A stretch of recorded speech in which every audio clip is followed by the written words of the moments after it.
Today's guest has stood in some of the most powerful rooms on earth: the United States Navy, the White House, elite leadership circles, historic institutions where precision, performance, and discipline are non negotiable.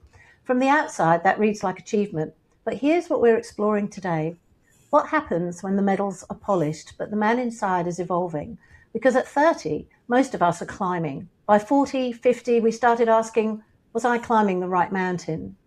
Martin C.J. Mongiello has lived leadership at the highest levels, from serving presidents to building businesses to mentoring others in excellence and legacy. But today, we're not talking about protocol. We're talking about identity, transition, reinvention, and what it really costs to become the next version of yourself. Marty, welcome to What I Wish I Knew at 30. How are you? I'm doing good. Yeah. Awesome. Thank you so much for joining me today. I'm really looking forward to exploring all things identity and what you wish you knew at 30. Marty, let's go back. You're 30 years old again. Where are you? What uniform are you Gosh. wearing? Yeah, I'm still in the Navy at that time, and I'm actually serving at the Camp David Presidential Retreat on top of a mountain with sometimes 6 foot deep snows. Yeah, Oh, wow.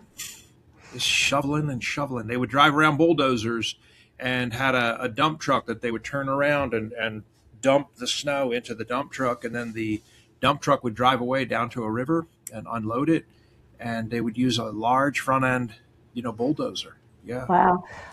And what emotion is sitting quietly under that 30-year-old ambition at the time? Yeah, I think I was in for quite a surprise when I got to Camp David. I didn't realize I was a badass where I came from in Norfolk, Virginia. I was very famous. I had numerous letters from admirals' wives. This chef is unbelievable.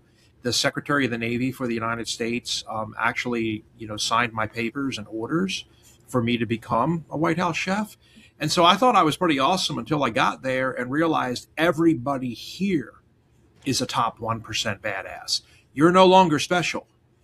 And you would be talking with people. It was like, holy, like inside you were like, holy heck, you were like talking with people, and they would say like, oh yeah, I was sailor of the year for Air Fleet where I'm from, and the next person standing next to them would say, well, I was sailor of the year for the Pacific Fleet, the entire Pacific Fleet, 2 years in a row.